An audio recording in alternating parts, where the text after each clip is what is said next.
Pada video sebelumnya, kita telah membahas situasi yang terjadi setelah Permesta mendeklarasikan perang terhadap Republik. Permesta yang awalnya hanya gerakan untuk mencari keadilan, berubah menjadi sebuah gerakan pemberontakan yang sangat besar. Dengan bantuan CIA, Permesta menjadi kekuatan tempur yang menakutkan. Mereka dapat melakukan operasi militer skala besar dan menduduki pangkalan-pangkalan TNI di Maluku, Morotai, dan Sulawesi Tengah. Namun, semuanya berubah ketika Ellen Pope ditangkap. US tidak mau mengakui keterlibatannya di Permesta. CIA mulai mengundurkan diri dari Teater Sulawesi pada tanggal 6 Mei 1958, meninggalkan Sumual dan Permesta seorang diri. Tanpa adanya dukungan asing, Permesta diambang kehancuran. Selamat datang pada video edisi PRRI Permesta. Kita akan melihat bagaimana akhir tragis orang-orang Minahasa yang mencari keadilan dengan Jakarta. Kita akan melihat juga usaha TNI dalam menguasai Manado pada Operasi Merdeka. Mari kita lihat bersama.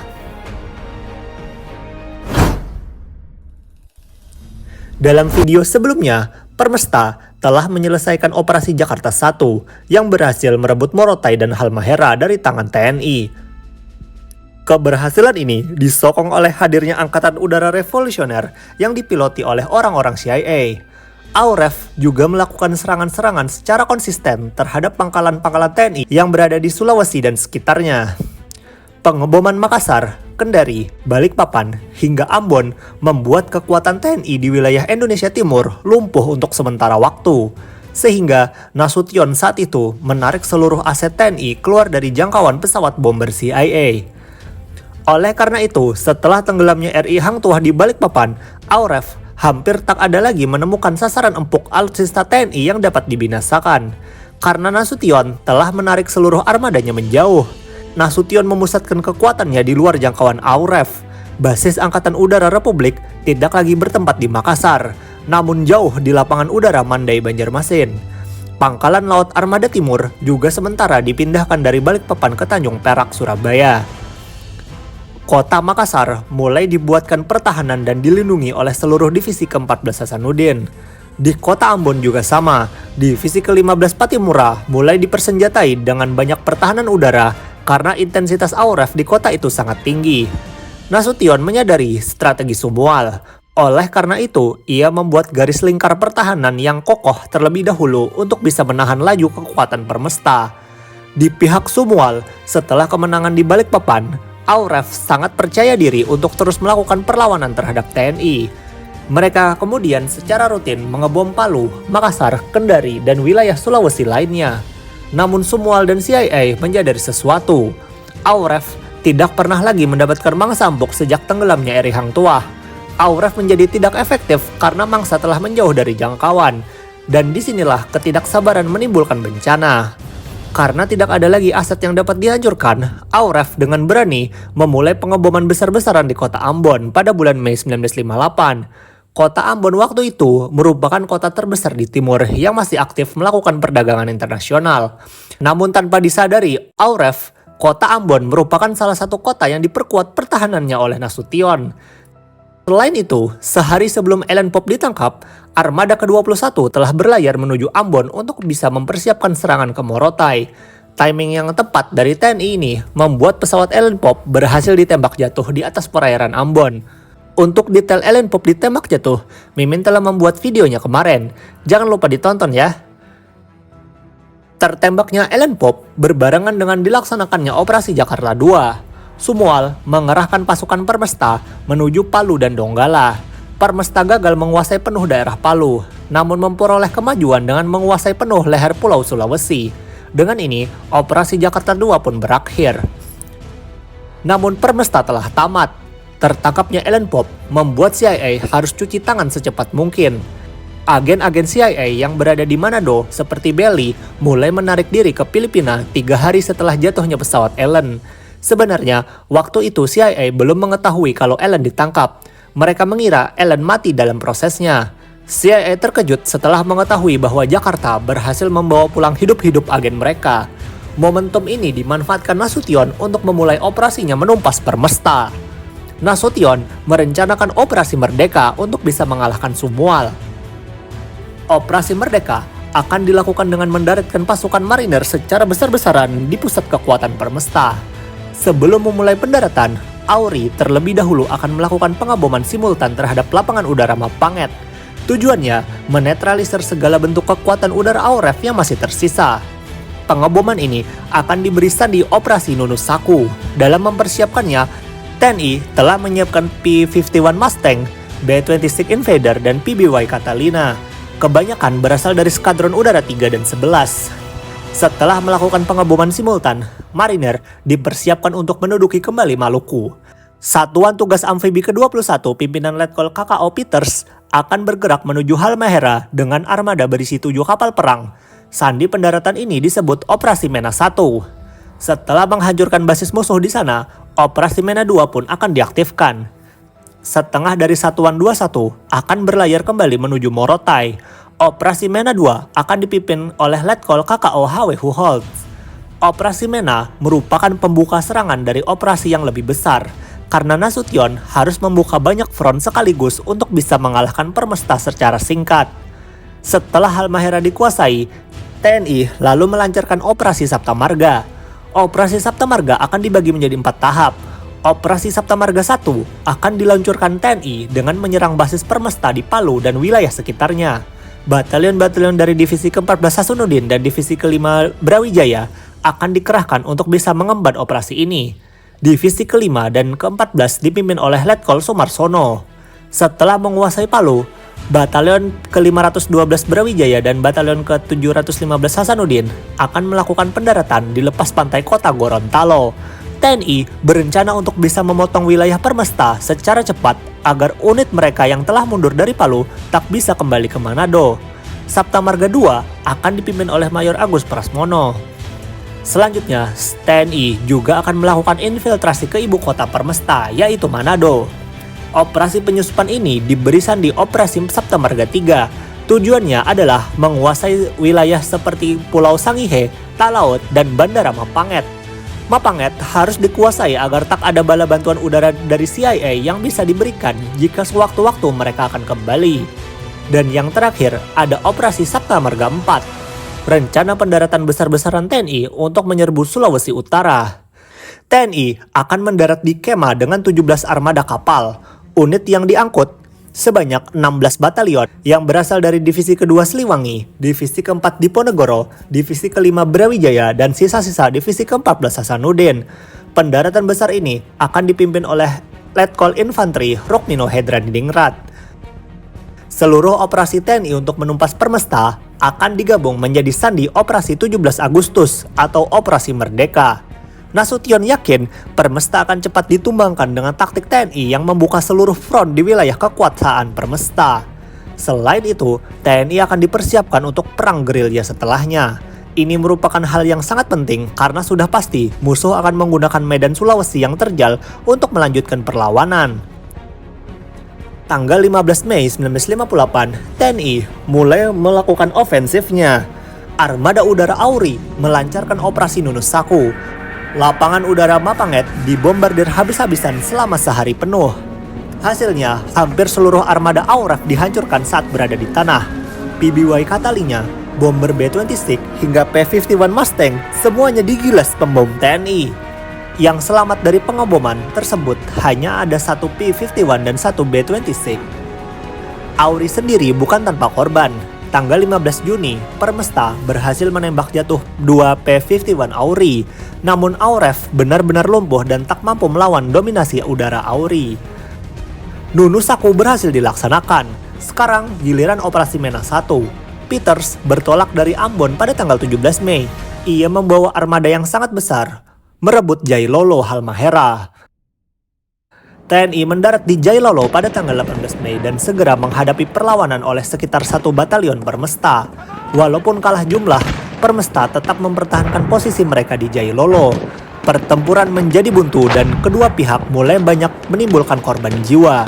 Pertempuran menjadi lebih brutal karena pertahanan Permesta sangat kuat dengan pertahanan parit mereka. Pertempuran ini tak bisa dimenangkan TNI dengan efektif. Karena itu, Peters mengubah taktik dengan mengepung sekitar 400 prajurit Permesta yang tersisa. mereka diberi ultimatum untuk menyerahkan diri atau mati kelaparan di pos pertahanan. Akhirnya, pertempuran Jailolo berakhir pada 27 Mei 1958. Unit-unit Permesta menyerah setelah 10 hari tanpa suplai, amunisi, makanan, dan bantuan lainnya di dalam pengepungan.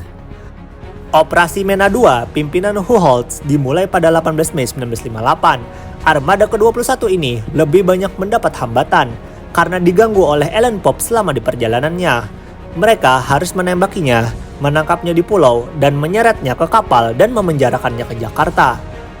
Sehingga Huholtz baru mencapai Morotai pada tanggal 20 Mei dan segera mendaratkan pasukannya. Saat merebut Morotai, TNI tidak mengalami kesulitan seperti merebut Jailolo. Pasukan Permesta tak sempat membangun pertahanan terstruktur yang sekuat di Jailolo. Oleh karena itu, Morotai dibebaskan TNI di akhir hari tanggal 20 Mei. Lapangan udara Morotai dapat dipakai AURI untuk bisa mengebom Manado pada operasi berikutnya. Operasi Saptamarga I dilakukan Letkol Sumarsono di wilayah Palu dan Donggala.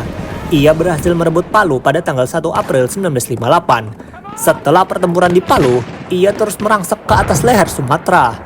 Sumarsono saat itu bertempur dengan salah satu komandan Permesta yang kompeten, Somba. Somba memberikan perlawanan kuat pada setiap kemajuan TNI. Pertempuran Palu menjadi medan perang yang menguras tenaga bagi Sumarsono.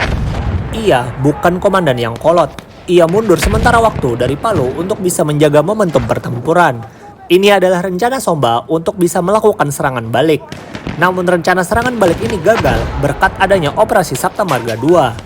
Operasi Saptamarga II dilaksanakan pada pertengahan Mei 1958. Mayor Agus Pramono mendaratkan pasukannya di Gorontalo dan bergabung dalam serbuan di Gorontalo.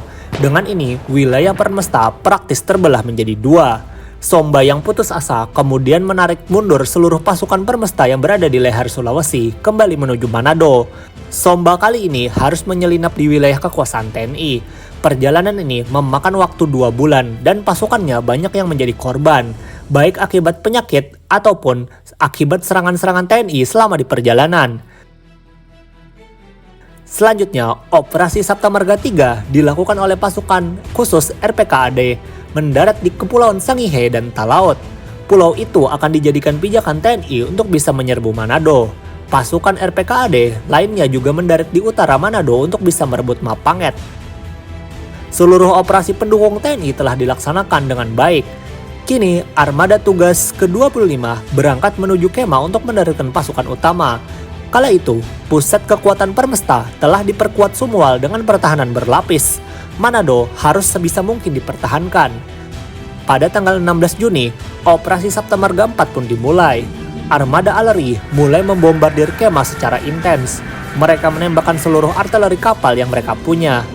Pasukan gelombang pertama ada 1 batalion KKO dan 2 batalion dari divisi Brawijaya. Pertahanan Kema kala itu dipimpin oleh Sumual sendiri. Sumual memerintahkan menembaki seluruh musuh yang datang. Pertempuran sengit pun dimulai.